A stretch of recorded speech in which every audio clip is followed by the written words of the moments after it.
Hi hello అందరికీ నమస్కారం అండి. ఇంకా ఈరోజు ఈ వీడియోలో ములకల చెరువు మార్కెట్‌లో టమాటా ధరలు ఏ విధంగా ఉన్నాయో చూద్దాం. మన ఛానల్ కొత్తగా చూసేవాళ్ళైతే ఖచ్చితంగా సబ్స్క్రైబ్ చేసుకోండి. ఎందుకంటే ఛానల్ అయితే కొత్తదే కాబట్టి చాలామంది కొత్తగానే చూస్తుంటారు. వ్యూస్ వస్తున్నాయి. సబ్స్క్రైబ్ అయితే చేయట్లేదు. ప్లీజ్ సబ్స్క్రైబ్ చేసుకోండి. లైక్ అయితే చేయండి మన ఛానల్‌ని. రోజువారీ టమాటా ధరలు అనేటివి అందిస్తుంటాం. ఇంక ఈ రోజు అనగా 7వ తేదీ ఏప్రిల్ నెల 2026 ములకల చెరువు మార్కెట్‌లోని స్టాక్ ఏ విధంగా వచ్చింది, అలాగే మీడియంలు ఏ విధంగా పోతున్నాయి, క్వాలిటీలు ఏ విధంగా పోతున్నాయి, అలాగే పొడికాయలు, జ్యూస్ ఏ విధంగా పోతున్నాయి అనేది వీడియోలో చూద్దాం. వీడియో చివరి వరకు చూడండి. మన ఛానల్ అయితే ఖచ్చితంగా సబ్స్క్రైబ్ చేసుకున్నాను. ప్లీజ్ సబ్స్క్రైబ్ చేసుకొని పెట్టుకోండి. ఛానల్ అయితే మీకు చాలా బాగా ఉపయోగపడుతుంది. ఇంకా ములకల చెరువు మార్కెట్‌లో స్టాక్ చూసుకున్నట్టయితే నిన్నటితో పోలిసి ఒక 5% అయితే స్టాక్ తగ్గిందని చెప్పుకోవచ్చు.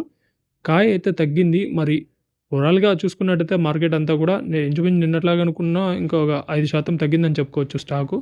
మరి ధరల విషయానికొస్తే మాత్రం పొడికాయలు, జ్యూస్ ఏవున్నా కూడా రూ. 50, 60 నుంచి 100 వరకు నడుస్తున్నాయి.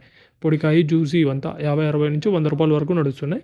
మీడియంలు ఏవున్నా కూడా 100 నుంచి 150, 160, రూ. 170 వరకు నడుస్తున్నాయి. 100 నుంచి రూ. 170 మధ్యన మీడియంలు ఏవున్నా నడుస్తున్నాయి. క్వాలిటీలు ఏవున్నా కూడా 170 నుంచి రూ. 250 వరకు అయితే నడుస్తున్నాయి. 170 నుంచి రూ. 250 వరకు క్వాలిటీలన్నీ. సూపర్ టాప్ మార్కెట్‌లో వచ్చేసి రూ. 250. రూ. 250 ఒక లాట్ అయితే సూపర్ టాప్ పడడం జరిగింది. 210, 220 అయితే చాలా లాట్లు ఉన్నాయి క్వాలిటీలు ఉండేటివి. ఇవి ఈరోజు మార్కెట్‌లో ఉన్న అప్డేట్స్. ఇలాంటి అప్డేట్స్ కోసం మన ఛానల్ సబ్స్క్రైబ్ చేసుకొని పెట్టుకోండి. Thank you.